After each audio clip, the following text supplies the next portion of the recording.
विश्वं दर्पणदृश्यमाननगरी तुल्यन्निजान्तर्गतं पश्यन्नात्मनि मायया बहिर्बोधभूतं यथा निद्रया यस्साक्षात् कुरुते प्रबोधसमये स्वात्मानमेवाद्वयं तस्मै श्रीगुरुमूर्तये नमः इदं श्रीदक्षिणामूर्तये बीजस्यान्तरिवाङ्कुरो जगदिदं प्राङ्निर्विकल्पं पुनः मायाकल्पितदेशकालकलना वैचित्रचित्रीकृतं मायावीव विजृम्भयत्यपि महायोगी वयस्वेच्छया तस्मै श्रीगुरुमूर्तये नमः इदं श्रीदक्षिणामूर्तये तस्मै श्रीगुरुमूर्तये नमः इदं श्रीदक्षिणामूर्तये।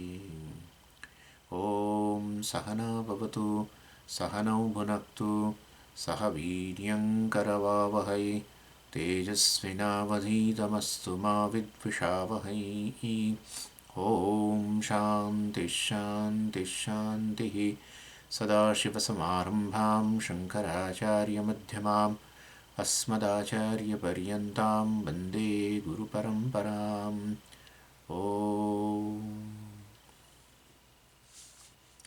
विवेक चूडामणीमां 129मो श्लोक।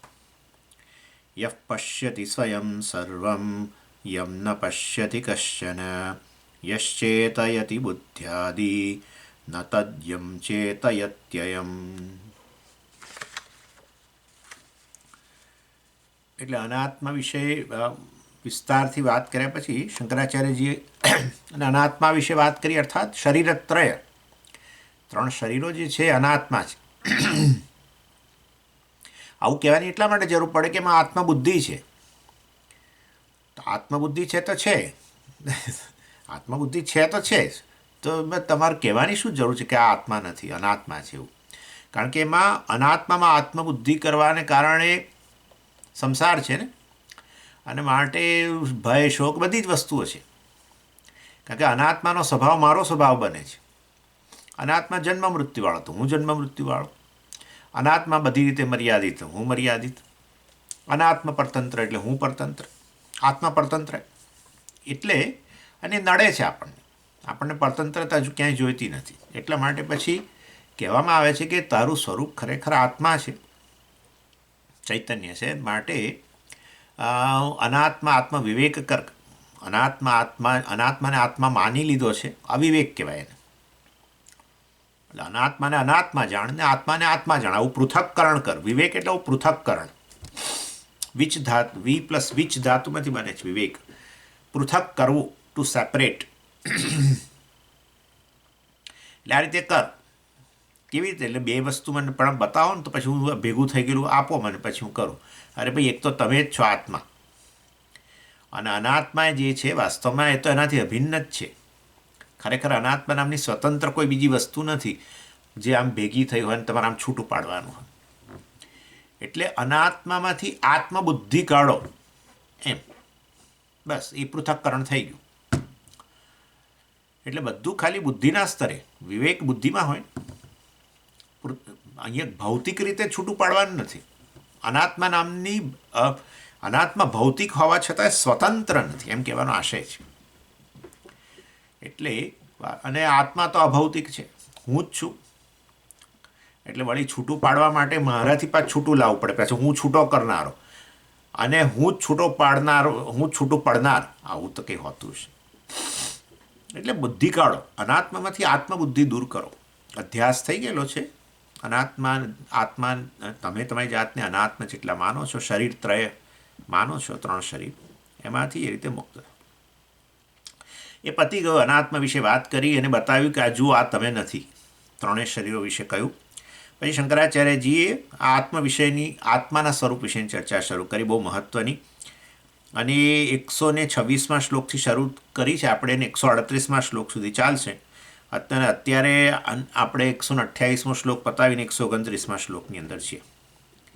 અને શંકરાચાર્યજીએ કહ્યું કે આત્મા જે છે અવસ્થાત્રય સાક્ષી છે. અહીંયા કહ્યું 129મા શ્લોકમાં અહમ ઇતિ અયમ આત્મા.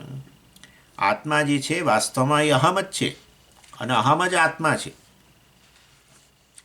એટલે જે અહમ એટલે હું જે છું એ વાસ્તવની અંદર ત્રણેય અવસ્થાઓની અંદર હું હાજર છું. અનુભવની ત્રણ અવસ્થાઓ જાગ્રત, સ્વપ્ન, સુષુપ્તિની અંદર હાજર છું. જાગ્રત અવસ્થામાં હું રહેલો જ છું, પરંતુ સાથે સાથે હું જે છે એ આ અનાત્મા સહિત મારી જાતને માનું છું, કારણ કે મારે કારણે આ સ્થૂળ શરીર વગેરે પ્રકાશિત થાય છે, હે ને. અને માટે સ્થૂળ શરીરે અહમમાં આવી ગયું છે.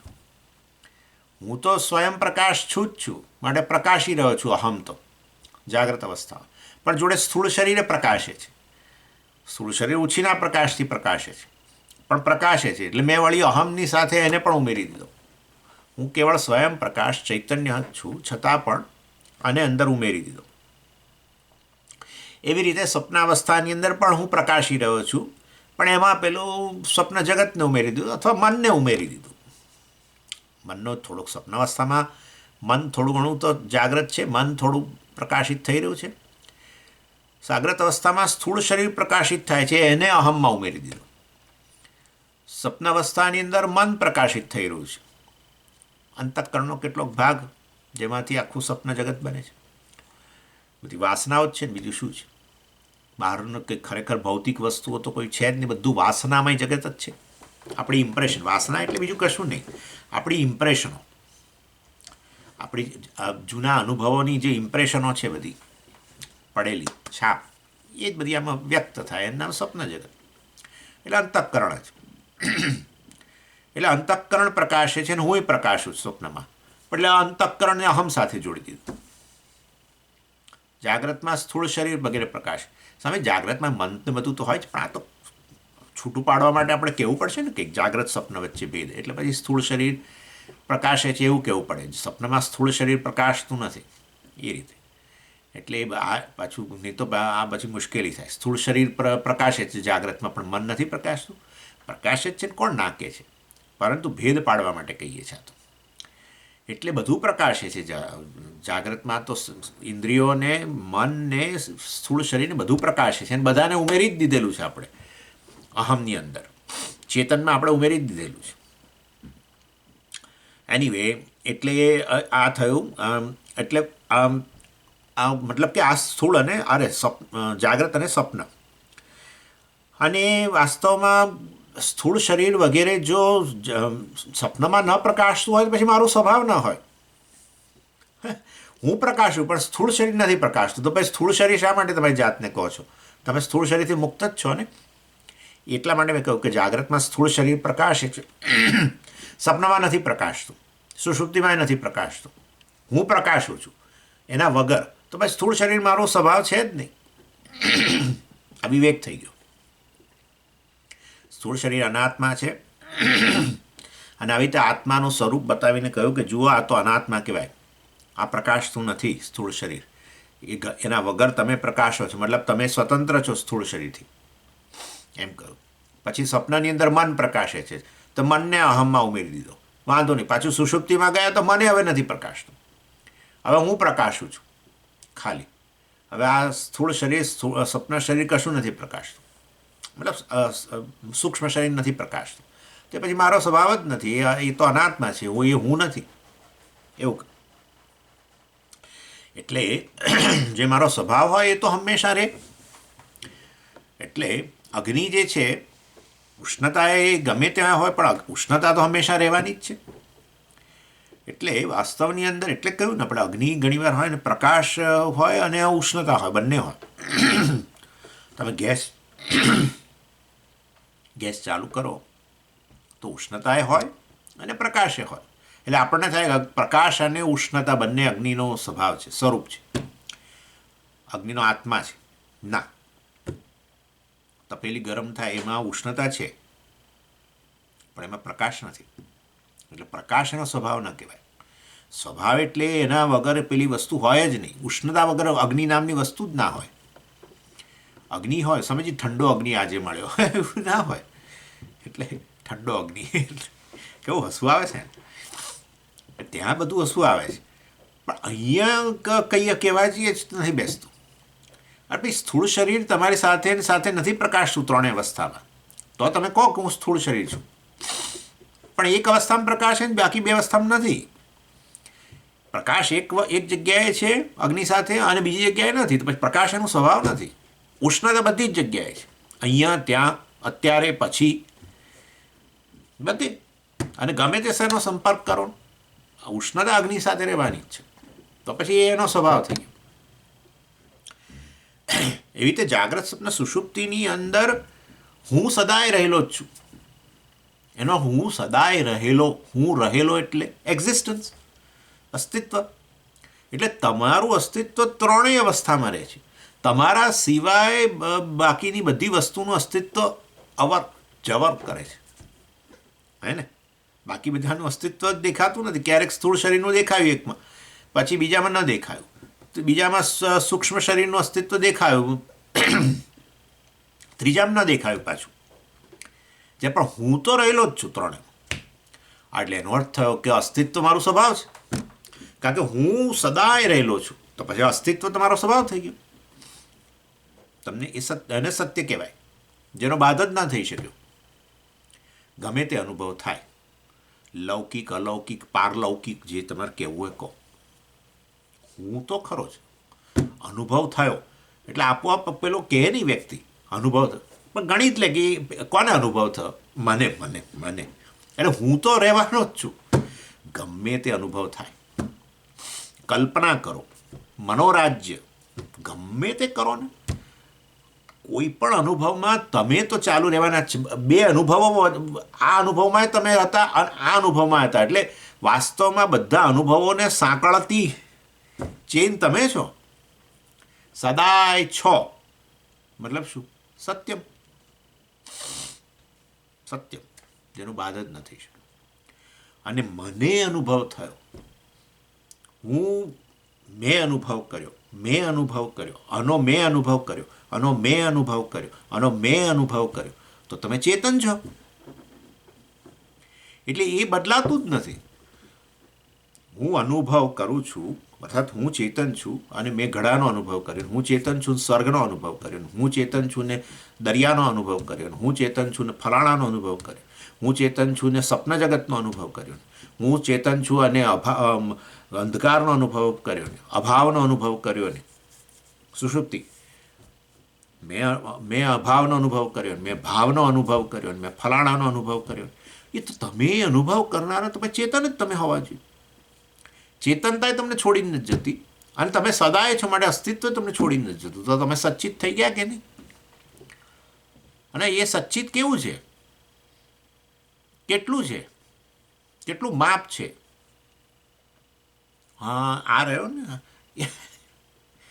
પાછું સ્થૂળ શરીર લઈ આય, પતી ગયું. એટલે વાસ્તવની અંદર તમારું કોઈ માપ જ નથી.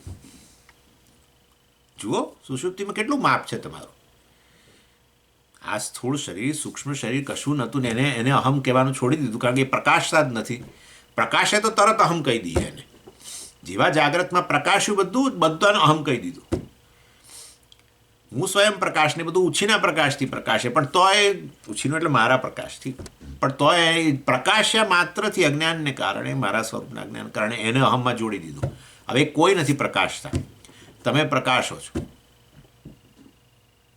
આવા સચ્ચિત તમે, કેટલું માપ છે તમારું? માપ જ નથી. બરાબર ને? મારા આનંદ થઈ ગયા, અનંત થઈ ગયા. સત્યમ જ્ઞાનમ અનંત બ્રહ્મ. એનીવે, એટલે આ રીતે એટલે આત્માના સ્વરૂપને જ્યારે આ રીતે જાણવાનો પ્રયત્ન કરીએ ત્યારે ખબર પડે કે વાસ્તવમાં હું આ સચ્ચિત રૂપે હંમેશા છું. આ કદી મને છોડીને નથી જતું. હું જળ બની ગયો, ચેતનતા જતી રહી, આવું નથી થતું. હું જળ બની ગયો એ પણ મને ખબર પડે, તો એના માટે પાછું ચેતન હોવા જોઈએ. હા, હું જળ બની ગયો, કેવી રીતે ખબર પડે? મને ખબર પડે ને. તમે જળ બની ગયા, તમને ખબર પડે, તો તમે હજુ ચેતન રહ્યા ને. ચેતનતા વગર જડતાનો અનુભવ કેવી રીતે થાય મને કહો? એટલે હું ચૈતન્ય, સદાય ચેતન, સદાય રહેલો, સદાય ચેતન, માપ વગરનો, સચ્ચિદાનંદ, સત્યમ જ્ઞાનમ અનંત. કેટલું સરળ છે ને. 5 જ મિનિટમાં કેવું આત્માનું સ્વરૂપ ખબર પડી ગઈ. 5 જ મિનિટમાં આટલું જ ખર્યું. 3 અવસ્થાઓનું સહેજ વિશ્લેષણ કર્યું, ખબર પડી કે જે મારી સાથે સદાય જોડાયેલું એ મારું સ્વરૂપ, જે મારી સાથે સદાય નહીં જોડાયેલું એ મારું સ્વરૂપ નહીં, એ અનાત્મા. That's it. ઉષ્ણતા અગ્નિ સાથે સદાય જોડાયેલું એટલે એનું સ્વરૂપ. પ્રકાશ એની સાથે સદાય જોડાયેલો નહીં તો એનું સ્વરૂપ નહીં. That's it. ઇન્ટ્રિન્સિક મારું સ્વરૂપ, ઇન્સિડેન્ટલ મારું સ્વરૂપ નહીં. એના વગર હું રહી શકું, મતલબ કે હું છું જ નહીં. પ્રકાશ વગર અગ્નિ રહી શકે છે, ઉષ્ણતા વગર અગ્નિ કલ્પના નહીં કરી શકો. આવું છે ઇન્ટ્રિન્સિક, ઇન્સિડેન્ટલ. આ યાદ રાખો. આ બહુ સોનું છે. આ લગડી છે, યાદ રાખો. ઇન્સિડેન્ટલ, ઇન્ટ્રિન્સિક. આટલો વિવેક તો કરી જ શકીએ આપણે. કઈ વસ્તુ છે જે સદાય રહે છે બધી અવસ્થાઓમાં, જાગ્રત, સ્વપ્ન, સુષુપ્તિ? કઈ વસ્તુ છે જે સદાય નથી રહેતી? જાગ્રતમાં રહે છે ને સ્વપ્નમાં નથી રહેતી, સ્વપ્નમાં રહે છે ને સુષુપ્તિમાં નથી રહેતી. એટલે એ રીતે તમે જોઈ શકો કે હું સદાય રહેલો છું. અસ્થિ, અસ્થિ, અસ્થિ, અસ્થિ, અસ્થિ.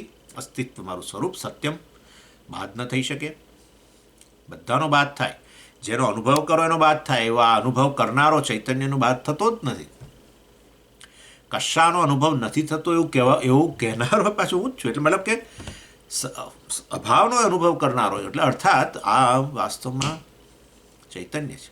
ભાવ અભાવ જે હોય તે સર્વનો અનુભવ કરનારો. આ મારું સ્વરૂપ થઈ ગયું. સદાય મારી સાથે રહેનારું, અહમ સાથે જોડાયેલું સદાય, આટલું જ છે સચ્ચિત. અને એ સચ્ચિત અનંત છે. મતલબ એ સચ્ચિતનું કોઈ માપ નથી, માટે અનંત છે. સચ્ચિતનું માપ શરીર જેટલું કહો, પણ શરીર સચ્ચિત ક્યાં છે? શરીર છે જ નહીં તમારું સ્વરૂપ. કારણ કે છોડીને તો ગયું છે, જાગ્રતમાં આવ્યું પછી ગયું. એટલે સુષુપ્તિમાં પણ આપણું આ સ્વરૂપ જે છે એ રહેલું જ છે, ચૈતન્ય સ્વરૂપ વગેરે. અને આ ચૈતન્ય સ્વરૂપ જે ચાલુ રહે છે સુષુપ્તિમાં, એના માટે વાસ્તવની અંદર તમે એવું કેવી રીતે કહી શકો? કારણ કે હું સુષુપ્તિની અંદર આ બધા વ્યક્તિત્વ વગેરેથી તદ્દન વિલક્ષણ છું. જાગ્રત કાળે બધું હોય છે, પરંતુ વાસ્તવમાં ચૈતન્ય સ્વરૂપ જે છે એ તો સુષુપ્તિ અવસ્થામાં આવે છે. માટે તો કહી શકું છું કશું જ નહોતું સુષુપ્તિમાં. એવો અનુભવ મેં જ કર્યો. માટે ચેતન તો હતો જ ત્યાં. અને ચૈતન્ય હતું સ્વામી, પણ હું ચૈતન્ય હતો કે એવું કેવી રીતે તમે કહીશું? તમે જ કહો છો કે મેં મતલબ કે કશું જ નહોતું એવો મેં અનુભવ કર્યો. મેં તો તમારા સિવાય બીજું ચેતન કોણ? બધું હતું સામે. જે અનુભવ થયો એ તો ચૈતન્ય રહેલું હશે ત્યાં, બરાબર. પણ તમે કહો છો મેં જ કશો, એટલે હું હતો સુખેથી સૂતો અને વાસ્તવમાં બીજું કશું જ નહોતું એવો મેં અનુભવ કર્યો હતો સુષુપ્તિમાં. તો તમે જ ચેતન થયા, બીજું કોણ થયું? જાગ્રતમાં તમે કહો છો કે હું આ જગતનો અનુભવ કરું છું, શરીરનો અનુભવ કરું છું, મનનો અનુભવ કરું છું, બુદ્ધિનો અનુભવ કરું છું. બધાનો અનુભવ કરો છો, બધા વિશે બોલી શકો છો, બધા વિશે તમને જ્ઞાન છે. બોલી શકો કે ના બોલી શકો. ભાષા ભગવાને ના આપી હોય, વાણી ના આપી હોય તો ના બોલી શકો, પણ અનુભવ તો કરો જ છું. તમને જ્ઞાન છે તો બધું મન, બુદ્ધિ, ઇન્દ્રિયો વગેરે. એટલે જાગ્રતમાં તમે ચેતન જ રહ્યા, સ્વપ્નમાં સપના જગતનો અનુભવ કરો છો. તમે જ બોલો છો પાછા સપનામાંથી બહાર આવીને કે મેં તો આવું જોયું, મેં જોયું. તો એમ તમે કહો છો. એવું તો નથી કહેતા કોઈ ચૈતન્ય નામની વસ્તુ હતી સ્વામીજી, એણે આ જોયું. તમે કહો છો મેં જોયું સ્વામીજી, મેં જોયું. અનુભવ કરનાર તમે જ ચેતન થયા, બીજું કોણ થયું? તમે કહો કે ફલાણા ચૈતન્યએ અનુભવ કર્યો, તો એ ચૈતન્યએ અનુભવ કર્યો એવી તમને ક્યાંથી ખબર પડી? અરે સ્વામીજી મેં જોયું ને કે એ ચૈતન્ય અનુભવ કરતું, તો તમે ચેતન ન થયા?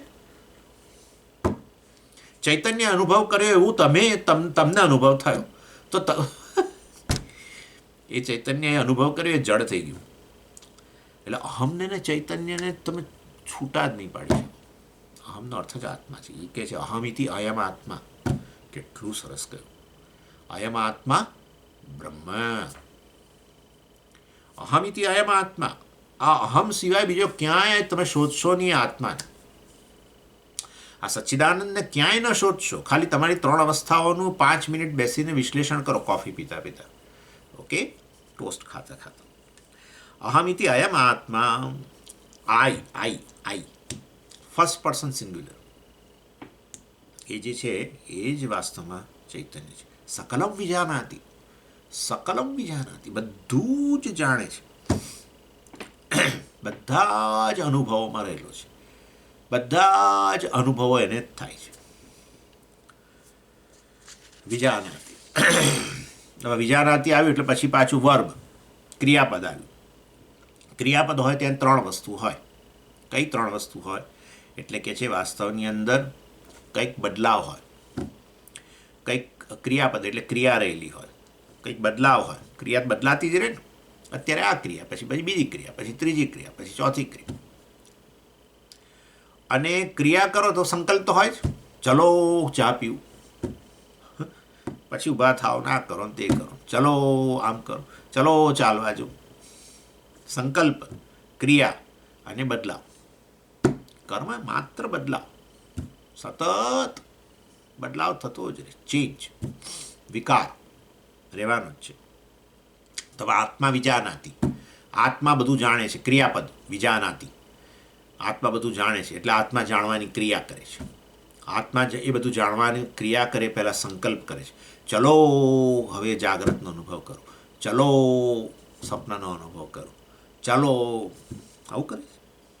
અને આત્મા આ જાણવાની ક્રિયા છે એ બદલાય છે, એટલે હમણાં જાણવાનું રાખે છે, પછી એ વિચારે કે હવે બસ બહુ થયું, ચલો બંધ કરો, હવે કશું નથી જાણવું.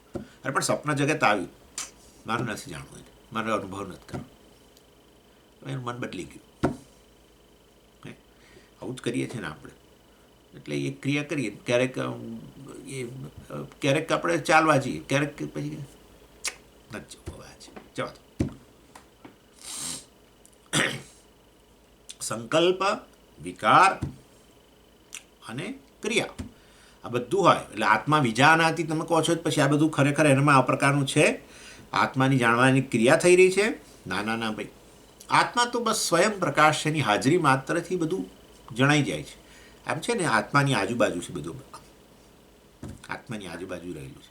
એટલે આત્મા સ્વયં પ્રકાશ, સૂર્ય જેવો, અને એની હાજરી માત્રથી, એ તો પ્રકાશ સ્વરૂપ છે, એની હાજરી માત્રથી આમ આજુબાજુ બધું પ્રકાશિત થઈ જાય છે. આત્મા આમ કરતો નથી કે ચલો હવે આને આમ પ્રકાશિત કરો, ચલો આ બાજુ એને પ્રકાશિત કરો. આ શું ચલો ચલો કરો? તો ખાલી એક નાટક ચાલે છે. એટલે આ બધું સ્વયં પ્રકાશ હોવા માત્રથી આજુબાજુનું પ્રકાશિત થાય. એ આજુબાજુનું પ્રકાશિત થાય ને સ્વામીજી, એમાં કેટલીક વસ્તુ રહીએ જાય પછી. એવું છે જ નહીં, પણ એવું છે જ નહીં. અહીંયા તો સૂર્ય આખા જગતને પ્રકાશિત કરે, પણ તમે બારી બારણા બધું બંધ કરી દો, પડદા નાખી દો, જુઓ મારો રૂમ હવે ક્યાં પ્રકાશિત કરી શકે, જુઓ. પણ અહીંયા નહીં ચાલે. આ એવો પ્રકાશ છે, ઓલ પરવેડિંગ, સર્વને વ્યાપીને રહેલો છે. પ્રત્યેક વસ્તુ એનાથી અભિન્ન છે. શું કરશો? પ્રત્યેક વસ્તુ એનાથી અભિન્ન જ છે.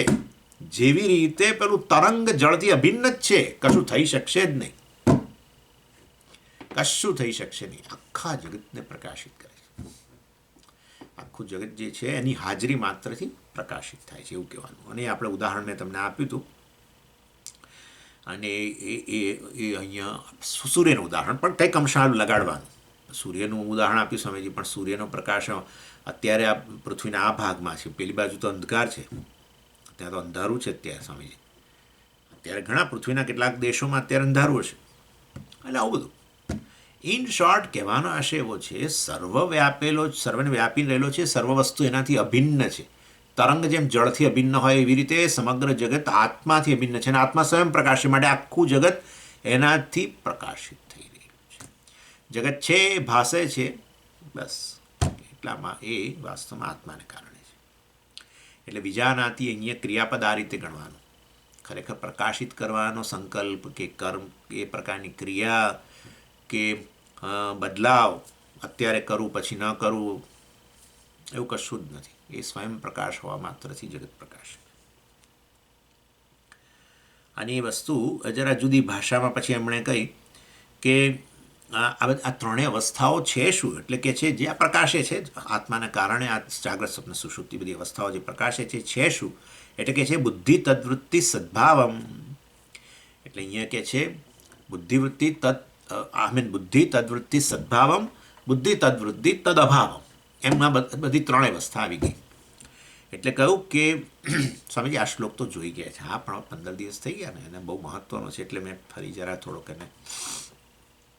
એટલે જાગ્રત અને સ્વપ્ન જે અવસ્થાઓ જે છે એની અંદર બુદ્ધિ રહેલી છે અને વૃત્તિ પણ રહેલી છે. બુદ્ધિ એટલે અહીંયા અંતઃકરણ ગણવાનું, બરાબર ને? તમે તો કહેતા હતા સ્વપ્ન અવસ્થાની અંદર બુદ્ધિ નથી હોતી, કારણ કે કોઈ વિવેક શક્તિ નથી હોતી. સ્વપ્ન જગતનું નિર્માણ કરીએ ગમે એવું નિર્માણ કરીએ છીએ. જાગ્રત કાળે આપણે ન જોયું હોય એવું જાત જાતનું 5 શિંગડાવાળી ભેંસ, હવે આવું કરી શકો, અને લાલ રંગની ભેંસ ને એવું બધું જાત જાત.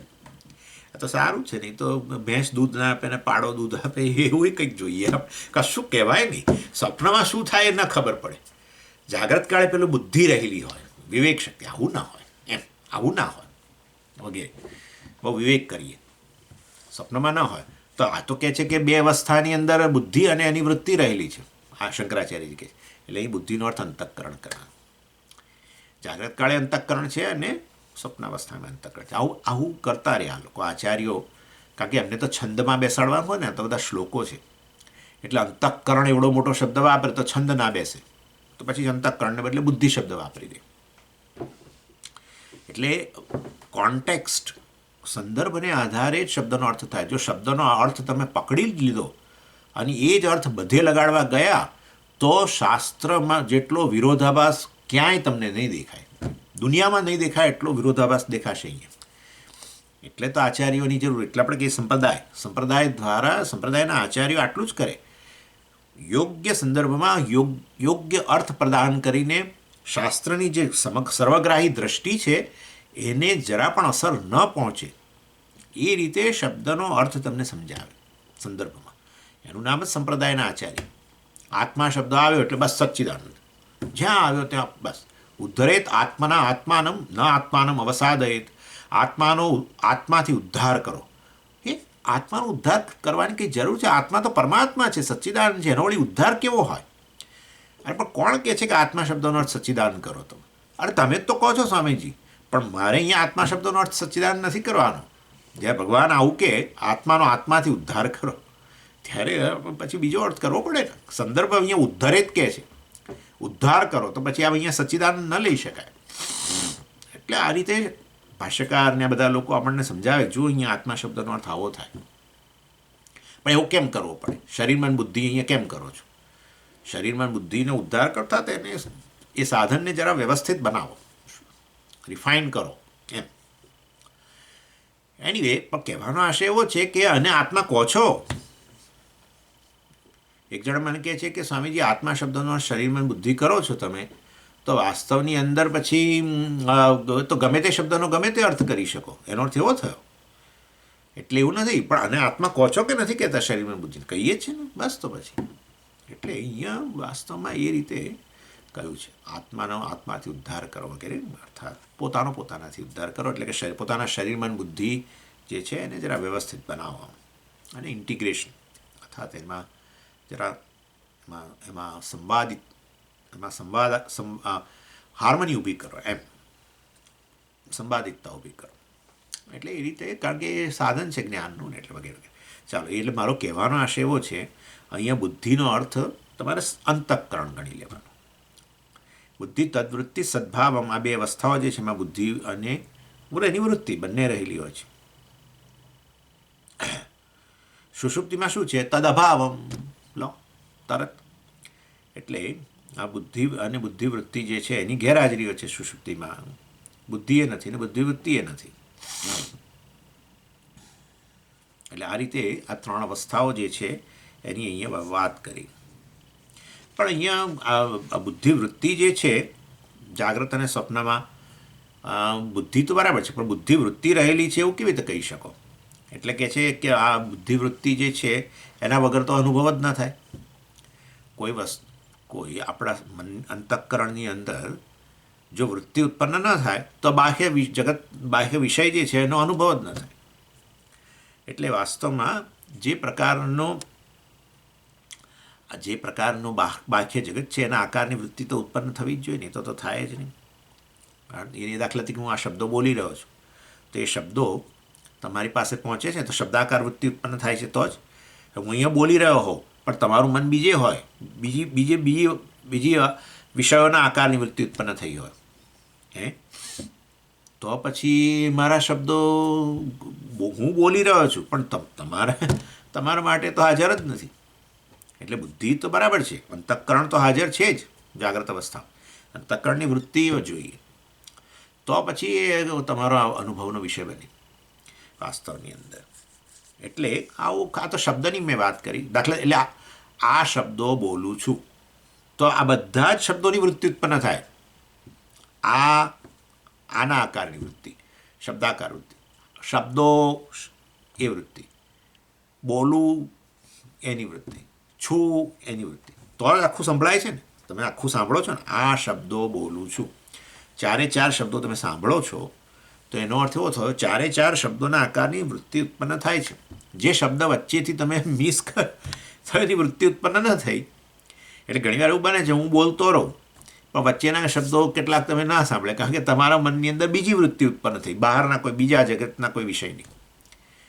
એટલે વિષયાકાર વૃત્તિ ઉત્પન્ન થાય તો જ અનુભવ થાય. અને ઇનફેક્ટ તમે બાહ્ય જગતનો અનુભવ જ નથી કરતા, તમે ખરેખર તમારા મનનો જ અનુભવ કરો છો. That's it. આવું જ છે જાગ્રત અવસ્થાની અંદર. હું તો બાહ્ય જગતનો અનુભવ કરું છું, બરાબર છે, પણ એ બાહ્ય જગત તો બધું રહેલું જ છે.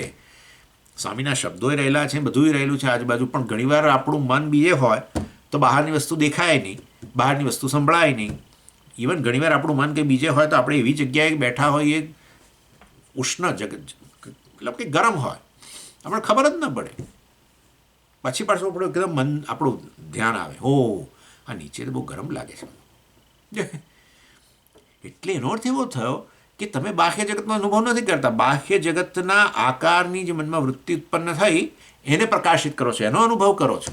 તમે સ્વયં પ્રકાશ છો, ચૈતન્ય છો. માટે હું ચૈતન્ય બાહ્ય જગતને પ્રકાશિત કરું છું એવું આપણે બોલીએ, પણ ખરેખર તો આપણે આપણા મનને જ પ્રકાશિત કરીએ છીએ. મનમાં જે વૃત્તિ ઉત્પન્ન થઈ એને પ્રકાશિત કરીએ છીએ. માટે બાહ્ય જગતમાં શબ્દ, સ્પર્શ, રૂપ, રસ, ગંધ આજુબાજુ બધું હોય, પણ જો ગંધાકાર વૃત્તિ ઉત્પન્ન ન થઈ, એટલે ઘણીવાર લોકો જમતા હોય છે, સ્વાદનો વિષય હાજર, તો પછી સ્વાદનો અનુભવ થવો જ જોઈએ. અને તમે અનુભવ માટે મૂકો છો પણ ખરા, પણ તો પણ આપણું મન કંઈક ફેક્ટરીમાં હોય કે ફલાણી જગ્યા હોય કે શેર માર્કેટમાં હોય, ખબર નહીં, જ્યાં પણ હોય, અથવા કોઈ વ્યક્તિની સાથે મનમાં ઝઘડો ચાલતો હોય. આવું એ થાય, મનમાં ઝઘડો ચાલે, બહાર તો ન કરી શકાય, એટલે મનમાં ઝઘડો ચાલે. તમે એ શું બોલે છે એની કલ્પના કરો, પછી તમે એને શું જવાબ આપો છો એની કલ્પના કરો. તો સરસ પાણીપુરી ખાઈ રહ્યા હો એટલે તમે બાહ્ય જગતનો અનુભવ નથી કરતા, એ વસ્તુ યાદ રાખો. તમે આંતર જગતનો સદાય અનુભવ કરો છો. સ્વપ્ન માટે તમારે કંઈ કહેવાનું જ નથી, આંતર જગતનો અનુભવ કરો છો. પણ જાગ્રતમાં આંતર જગતનો જ અનુભવ કરો છો. કેવળ આંતર જગતને જ પ્રકાશિત કરો છો. જરૂર એ આંતર જગત ક્યાં ઇન્દ્રિયોની મદદથી, બાહ્ય જગત ઇન્દ્રિયો દ્વારા પ્રવેશે અંદર અને એનો અનુભવ કરો, અથવા તમારી વાસનાઓમાંથી જગત બનાવો, એને પ્રકાશિત કરો છો તો આંતર જગતને પ્રકાશિત. એટલે કહ્યું બુદ્ધિ તદ્વૃત્તિ સદભાવ. સદભાવ એટલે એની હાજરી, બુદ્ધિ અને એની વૃત્તિ, એની હાજરી ક્યાં? જાગ્રત અને સ્વપ્નમાં. એટલે કોણ આ આત્મા જે છે વિજાનાતી, આત્મા પ્રકાશિત કરે છે, આત્મા જાણે છે. કોને? એટલે કે છે આ ત્રણ અવસ્થાઓ. પણ ત્રણ અવસ્થાઓ એવું નથી બોલતા, કે છે બુદ્ધિ તદ્વૃત્તિ સદભાવમ, બુદ્ધિ તદ્વૃત્તિ તદ અભાવમ. જાગ્રત સ્વપ્નની અંદર બુદ્ધિ અને એની વૃત્તિ હાજર, સુષુપ્તિની અંદર બુદ્ધિ અને એની વૃત્તિ ગેરહાજર. બુદ્ધિ એટલે અંતઃકરણ, એની વૃત્તિ ગેરહાજર. તો તમે ત્યાં પહેલાં ગેરહાજરીને પ્રકાશિત કરો છો, એ પેલા બે નથી. પણ એ કેવી રીતે ખબર પડે કે તમે જ કહો છો કે આ સ્વામીજી મનને મારું સૂઈ ગયું, કોઈ મનમાં કોઈ વૃત્તિ નથી, એ તમે જ કહો છો ને સવારે ઉઠી, બીજું કોણ કહે છે? મતલબ તમે અનુભવ કર્યો, તમે જ કહો છો કે મેં આવું અભાવનો અનુભવ કર્યો, કશું જ નહોતું. એટલે આ રીતે વ્યક્તિ વાસ્તવની અંદર, એટલે આ કહેવાનો આશય છે બાહ્ય જગત વગેરે બોલીએ છીએ આપણે, રખે માનતા બાહ્ય જગત નથી. પ્લીઝ આ સમજજો. હા, બાહ્ય જગત નામની વસ્તુ નથી, તો તમે વેદાંત છોડી દીધું, તમે બુદ્ધિસ્ટ બની ગયા. પરંતુ વાસ્તવની અંદર આ બાહ્ય જગત છે એ અંદર પ્રવેશે એને તમે પ્રકાશિત કરો વૃત્તિના રૂપમાં, એ કહેવાનો અહીંયા આશય છે. એટલે આચાર્યએ 3 અવસ્થાઓને ખાલી બુદ્ધિ અને બુદ્ધિ તદ્વૃત્તિ, સદ્ભાવમ અને બુદ્ધિ તદ્વૃત્તિ અભાવમ કહીને એનું વર્ણન કર્યું 3 અવસ્થાઓનું, પણ એ વસ્તુ સાચી જ છે. અવસ્થાઓ છેવટે બુદ્ધિ અને એની વૃત્તિના રૂપમાં જ છે, અને એની ગેરહાજરી પણ એ આપણે સુષુપ્તિના રૂપમાં છે.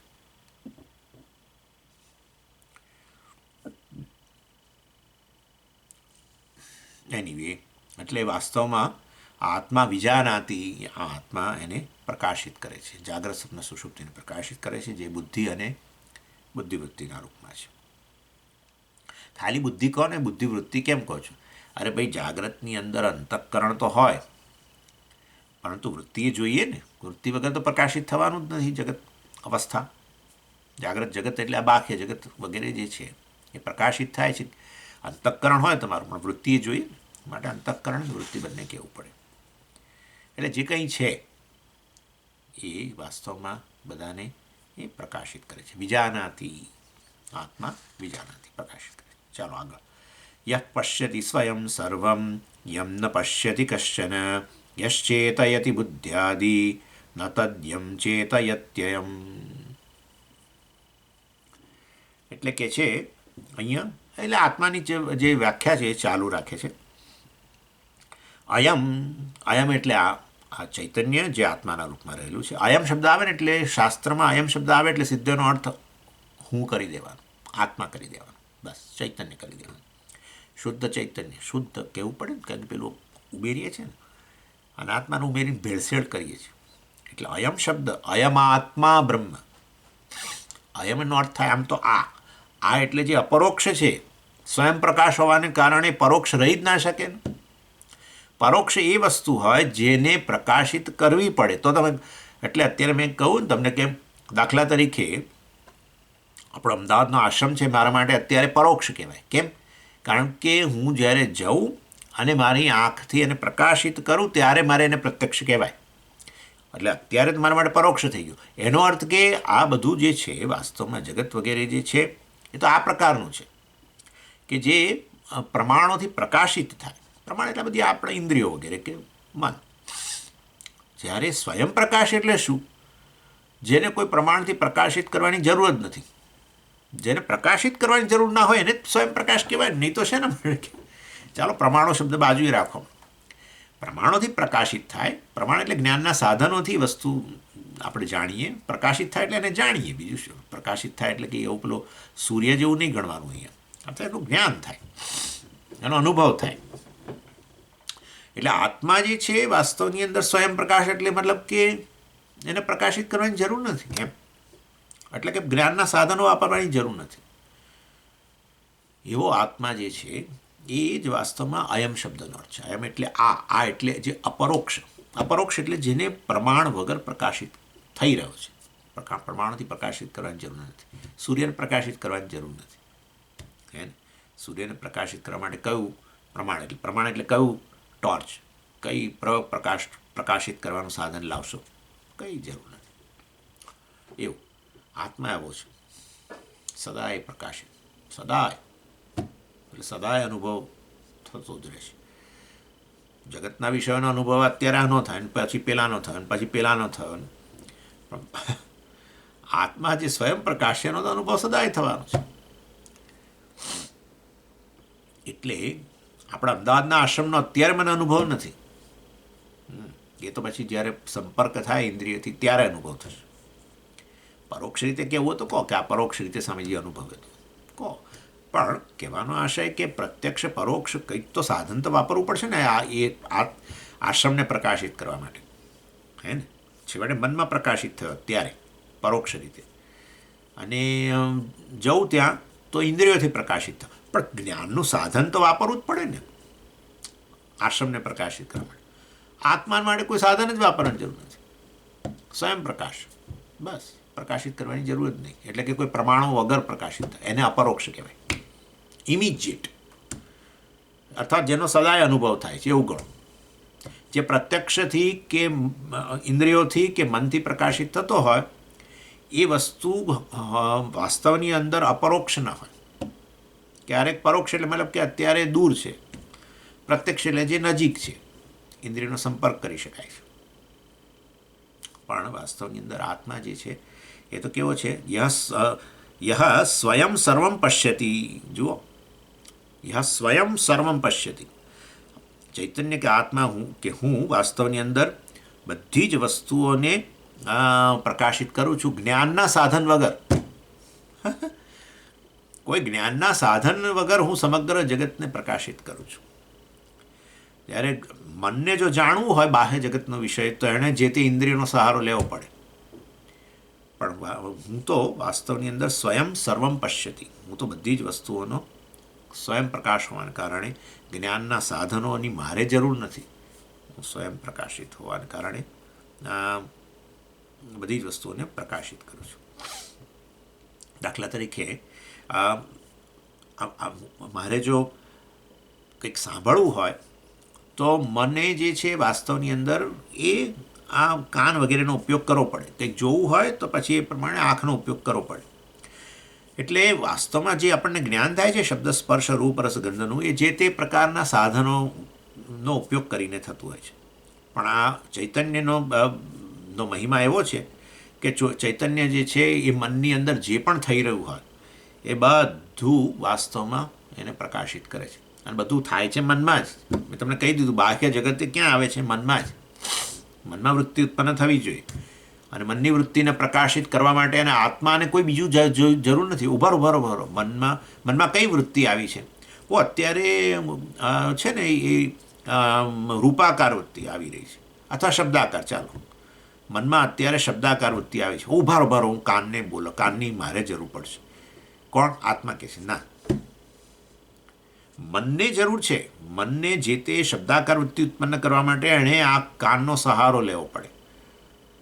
પરંતુ એ એક શબ્દાકાર વૃત્તિ મનમાં આવી, એને પ્રકાશિત કોણ કરે છે? આત્મા પ્રકાશિત કરે છે. એને પછી જ્ઞાનના સાધનની જરૂર નથી, એ તો પ્રકાશિત કરે છે.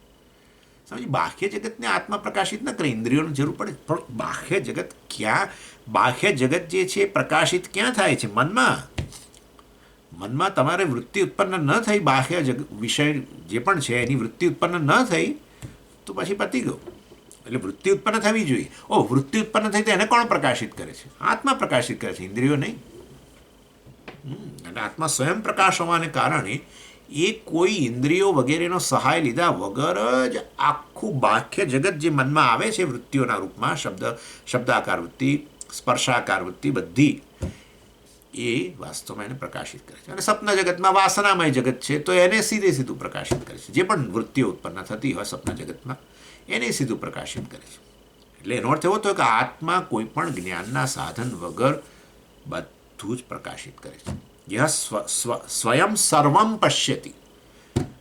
સ્વયં પશ્યતિ, સ્વયં એટલે સ્વપ્રકાશ, મતલબ કે વાસ્તવની અંદર કોઈ બાહ્ય પ્રમાણોની અપેક્ષા વગર જ આત્મા ચૈતન્ય હોવાને કારણે, સ્વયં પ્રકાશ હોવાને કારણે સીધો જ પ્રકાશિત કરે છે. જેમ સૂર્ય જે છે એ જગતને સીધો જ પ્રકાશિત કરે છે. એને કોઈ જ્ઞાનના એને કોઈ સાધનોની જરૂર નથી પ્રકાશિત કરવા માટે. એમ એવી રીતે ગણવાનું. એટલે સર્વમ સ્વયં પશ્યતિ. અને જ્યારે બીજું શું? કશ્ચન યમ ન પશ્યતિ. જ્યારે બીજી કોઈ વસ્તુ આત્માને પ્રકાશિત ન કરે છે. આત્મા બધાને પ્રકાશિત કરે છે, બાહ્ય જગતને કે સ્વપ્ન જગતને કે એ બધાના અભાવને, શરીર મન બુદ્ધિના અભાવને,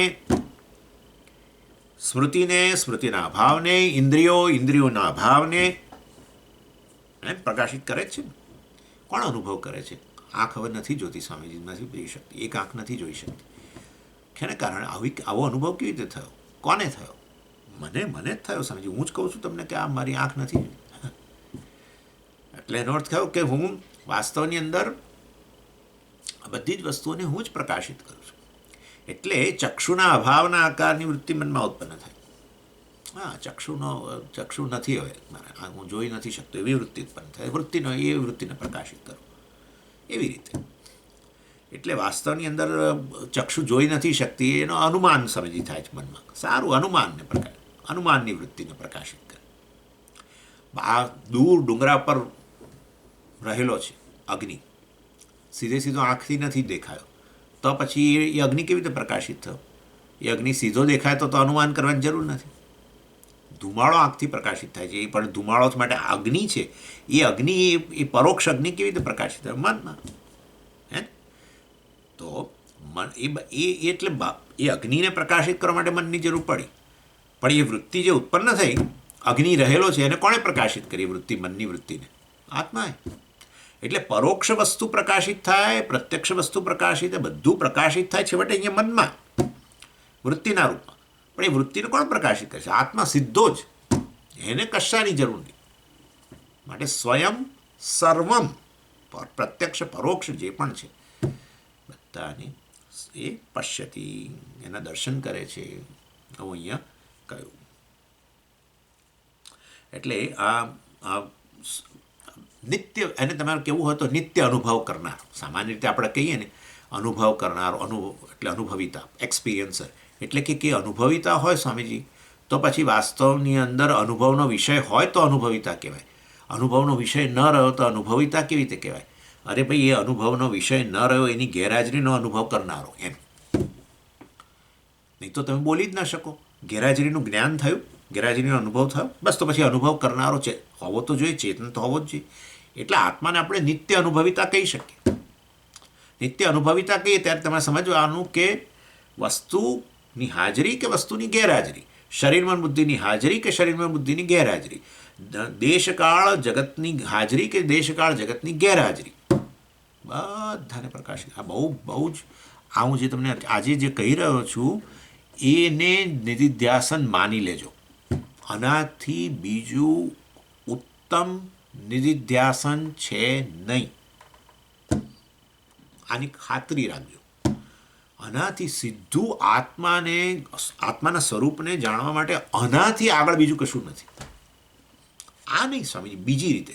અરે તમારા પોતાના અનુભવોનો જે અવસ્થાઓ છે એનું જ સહેજ વિશ્લેષણ કરીને તમે તમારી જાતને જાણી શકો એમ છે, બહુ જ સરળ રીતે. આમાંની કોઈ વસ્તુ અઘરી છે જ નહીં. આપણે કરતા નથી કારણ કે આપણું મન બાહ્ય જગતને પ્રકાશિત કરવા માંગે છે, આત્માને નહીં. આત્મા પ્રકાશિત કરવાની જરૂર નથી, એ રીતે હું નથી કહેતો, પણ આત્મા તરફ કેન્દ્રિત નથી થતું એમ કહું છું. એટલે બાહ્ય જગતને જ પ્રકાશિત કરે છે, એના અનુભવની જ અપેક્ષા રાખે છે. જેનો સતત જેના દ્વારા અનુભવ થાય છે એવો તમે ચૈતન્ય, વાસ્તવમાં એના તરફ આપણી નજર નથી જતી. એટલે વાસ્તવની અંદર એટલે આત્મા ક્યારેય, મતલબ કહેવાનો આશય એવો છે, આત્મા સદાય અનુભવ કરનારો છે, નિત્ય અનુભવ કરનારો, ભાવ સર્વનો. એ ક્યારેય અનુભવનો વિષય નથી બનતું. અને અનુભવનો વિષય નથી બનતું માટે જ લોકોને અઘરું પડે છે, બહુ જ અઘરું પડે છે. એટલે વસ્તુને અનુભવનો વિષય બનાવી દઈએ ને તો આપણે તરત, હવે આ જે છે એને તરત આપણે અનુભવનો વિષય બનાવ્યો, પતી ગયું, જ્ઞાન થઈ ગયું. અહીંયા કે આત્મા તો ક્યારેય અનુભવનો વિષય બને જ નહીં, બસ તો પછી એને જ્ઞાન જ ના થાય. એટલે લોકોને અઘરું એટલે પડે છે, પણ ખરેખર એ તો અનુભવ કરનારો છે, નિત્ય અનુભવ કરનારો. ચૈતન્ય હોવા માત્રથી જે એનાથી અભિન્ન છે સમગ્ર જગત, દેશકાળ અને જગત, વાસનામય જગત કે બાહ્ય જગત જે પણ છે, એ બધું એનાથી અભિન્ન જ છે. એ બધું એનાથી જ પ્રકાશિત થઈ રહેલું છે. અને એના માટે એણે કંઈ પ્રયત્ન પણ નથી કરવો પડતો. એ સ્વયં પ્રકાશ હોવા માત્રથી બાહ્ય જગત પ્રકાશે છે વૃત્તિના રૂપમાં, કે આંતર જગત વાસનામય જગત પ્રકાશે છે વૃત્તિના રૂપમાં. વૃત્તિ ત્યારે જ હોય જ્યારે અંતઃકરણ હોય, એટલે પેલી બે અવસ્થાઓ જે છે એની આવશ્યકતા રહે. ત્રીજી અવસ્થામાં અંતઃકરણ લય પામી જાય તો વૃત્તિ એ લય પામી જાય, તો પછી બાહ્ય જગતનો અનુભવ એ ન થાય, અને દેશકાળનો અનુભવ ન થાય, શરીર મન બુદ્ધિનો અનુભવ ન થાય, કશાનો અનુભવ જ ન થાય. તો પછી કશાનો અનુભવ ન થાય હું જ્યારે બોલું ત્યારે તમે સમજી જાઓ છો, હા બરાબર છે, બરાબર છે. મતલબ કે તમને અનુભવ એવો થઈ રહ્યો છે, મને થઈ રહ્યો છે, બસ. તો પછી ચેતન તો હાજર ખરો અનુભવ કરનારો, એટલે નિત્ય અનુભવ કરનારો.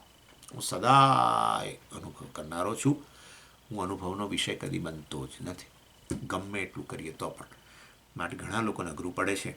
એટલે કેટલાક લોકો માઇક્રોસ્કોપ લઈને જોવા જાય છે કે ભલે એમ સ્થૂળ રીતે સ્થૂળ ન હોય આત્મા, પણ સૂક્ષ્મ હોય તો એને જરા માઇક્રોસ્કોપની અંદર મૂકીને જોઈએ. જે પણ વાપરવું હોય તો વાપરો, પણ આત્મા વિષય જ ન હોય, તો જ્ઞાનનો વિષય જ ન બનતો હોય, તો તમે ગમે એવા માઇક્રોસ્કોપ મૂકો ને પછી એ ક્યારેય અધ્યયન ચૈતન્ય કે આત્માનું અધ્યયન કરીએ. કોન્શિયસનેસ શું વસ્તુ છે ચાલો જોઈએ. કોણ કહે છે આવું સમજીએ? વૈજ્ઞાનિકો.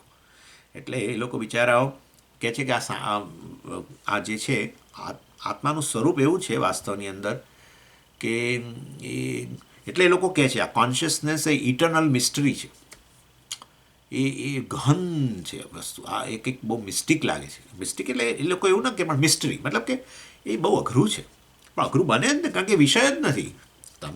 તમે એને જોવા માંગો છો ચૈતન્યને. અરે કહીએ છીએ આ જોનારો જે છે એ છે, તો તમે એને માઇક્રોસ્કોપની પેલી બાજુ, અમે કહીએ છીએ માઇક્રોસ્કોપની આ બાજુ રહેલો આત્મા છે, અને તમે માઇક્રોસ્કોપની પેલી બાજુ એને જોવા જાઓ છો. એટલે આ ચૈતન્યના કે આત્માના અધ્યયન માટે થઈને કોન્શિયસનેસના આ લોકો વાસ્તવની અંદર એ ખરેખર તો તમે જુઓ ને તો બધા આપણા જે બધા જ્યાં ચૈતન્ય અભિવ્યક્ત થયું છે ને એવા બધા અવયવો છે એનો અભ્યાસ કરે છે. પહેલાં શાનો અભ્યાસ કરે છે ખબર છે? બ્રેઇનને એમ જુએ. કારણ કે આપણે બ્રેઇન કોન્શિયસ તો છે. બધું ક્યાંથી જણાય છે? બધી વસ્તુ આખું જગત જણાય છે ક્યાં? બ્રેઇન. તો પછી બ્રેઇન કોન્શિયસ છે. હા, એટલે બ્રેઇનને અંદર જુએ. બ્રેઇનમાં આમ જરા તપાસ કરીએ ને તો પેલું ચૈતન્ય એકદમ આમ પ્રકાશિત થઈ જાય. એટલે બ્રેઇનનો અભ્યાસ કરવા જાય છે. અને બ્રેઇન બીજું એ લોકો ન્યુરોન્સ આપણા બધા ચેતાતંત્રમાં રહેલા બધા આપણા એને શું કહેવાય? ન્યુરોન એટલે એ ચેતાતંત્રના બધા અવયવો. કારણ કે ચેતાતંત્ર એટલે કે ચેતન રહેલું હોય તો જ ચેતાતંત્ર. ન્યુરોન્સ બધા ચેતાતંત્ર આપણું જેમ પેલા બધા ન્યુરોન ખોટા પડતા જાય એમ પછી એમાં કોઈ બધું જૂઠું થઈ જાય. અત્યારે આ વસ્તુ છે અનુભવ કરી શકતી છે, આ વસ્તુ પકડી શકે છે, અનુભવ કરી શકે છે બધું. પછી કે ના હાથ જૂઠો પડી ગયો છે એટલે એ કશું પકડી ન શકે. કશું તમે એને આપો ગરમ વસ્તુ તો એને કંઈક ગરમનો અનુભવ ન થાય. એટલે આપણે કહીએ એની ચેતના જતી રહી. એટલે એ શું જતું રહીશું? એટલે કે ન્યુરોન્સ બધા જે છે એ આટલો ચેતાતંત્ર ખોટું પડી ગયું. એટલે ત્યાં ચેતાતંત્રમાં ચેતનતા હોય છે. ચાલો ત્યાં અભ્યાસ કરી. એટલે બ્રેઇનને છોડીને પછી ત્યાં આમ જોવા જાય. એટલે વાસ્તવની અંદર અથવા પછી બીજું તો કોષ બધા એક કોષ બીજામાં વિભાજિત, તેમાંથી ત્રીજો વિભાજિત, એમાંથી બ્રેઇન બને, એમાંથી પછી આવા બધા બીજા પ્રકારના કોષો જેમાંથી હૃદય બને. અને આ બધા આમ પેલા ચેતનની જેમ કામ કરી રહ્યા છે. તો છેવટે એ હૃદય હોય કે લીવર હોય કે બ્રેઇન હોય, બધા છેવટે તો કોષો છે. એ કોષો એનો મૂળભૂત એકમ કોષ છે.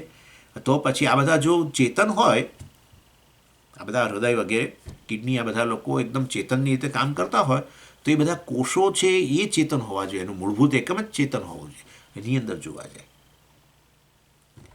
કોષને લે અને પછી અંદર આમ કેમ કરો છો? કારણ કે પેલું માઇક્રોસ્કોપ હોય ને એવું આમ કરતા હોય છે. એટલે વાસ્તવમાં વિચારતા નથી કે આ મગજ જે છે કે ઇવન આ ન્યુરોન્સ છે કે પછી આપણા કોષો છે એ બધા જ્ઞાનના વિષયો છે, ચૈતન્યના વિષયો છે, અનાત્મા છે. એમને વિચાર જ નથી આવતો. એ પેલા અનાત્માની અંદર આત્માને જોવા જાય છે આ રીતે. એ કદી વાસ્તવમાં વિષય નથી તો વિષયી છે. પણ એનીવે વાસ્તવની અંદર એટલે એ લોકો તો પછી આપણા બધા ચેતન કેમ જણાય છે? તો પછી આ બધા બ્રેઇનને બધા ચેતન કેમ જણાય છે? માટે વાસ્તવમાં ચેતનતા ખરેખર એ બ્રેઇનનો ગુણધર્મ કંઈક હોવો જોઈએ. નાના ભાઈ, ચૈતન્ય ત્યાં અભિવ્યક્ત થાય છે. That's all. આટલું જ છે. ચૈતન્ય અભિવ્યક્ત થાય છે. અને માટે વાસ્તવની અંદર તમને બ્રેઇન કોન્શિયસ લાગે છે અને આ જડ લાગે છે, તો એનો તફાવત એવું નથી કે પેલું બ્રેઇનમાં કોન્શિયસનેસ રહેલી છે ને અહીંયા નથી. ચૈતન્ય ત્યાં રહેલું છે ને અહીંયા નથી, એવું નહીં. બ્રેઇન ચેતન જણાય છે ને આ નથી જણાતું. માટે બ્રેઇનમાં ચેતનતા રહેલી છે એવું ન કહેશો. બ્રેઇનમાં ચૈતન્ય અભિવ્યક્ત થાય છે. માટે બ્રેઇન ચેતનની જેમ કામ કરે છે. ચૈતન્ય જે છે વાસ્તવની અંદર એ તો સર્વવ્યાપી છે અને એ આત્માના રૂપમાં છે. એ ક્યારેય વિષય બનતો નથી. એ કેવળ બ્રેઇનની અંદર, કોષની અંદર, ચાલો ન્યુરોનની અંદર એ કેવળ અભિવ્યક્ત થાય છે. ચેતાતંત્રમાં અભિવ્યક્ત થાય છે બ્રેઇન દ્વારા. એટલે ઇન શોર્ટ એને કારણે વૈજ્ઞાનિકો પછી આ બધું આમાં ફ્રસ્ટ્રેટ થઈ જાય છે બિચારા.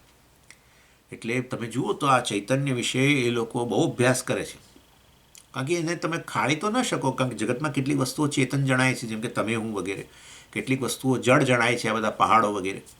એટલે એમને એ થાય છે તો ખરું કે આ કંઈક વસ્તુ તો છે ખરી, આ જળને આને ચેતન કહીએ છીએ, હે, તો પછી ખરેખર એ ચેતનતા છે શું? એટલે એ લોકો પછી એનો અભ્યાસ કરે, એ તો કરે જ ને. પણ એમાં આ રીતે પછડાટ ખાય છે. એટલે જે વસ્તુઓ ચેતન જણાય છે એમાં એ લોકો ચૈતન્યને જોવા જાય છે. એ બની શકવાનું નથી. તમે છેક સુધી જાઓ, કોષના પણ તમે વિભાગ કરો, બધું જે પણ કરો, છેવટે જ્ઞાનના વિષયો છે, ચૈતન્યના વિષય બને છે, ચૈતન્ય નહીં, ઓબ્જેક્ટ ઓફ કોન્શિયસનેસ.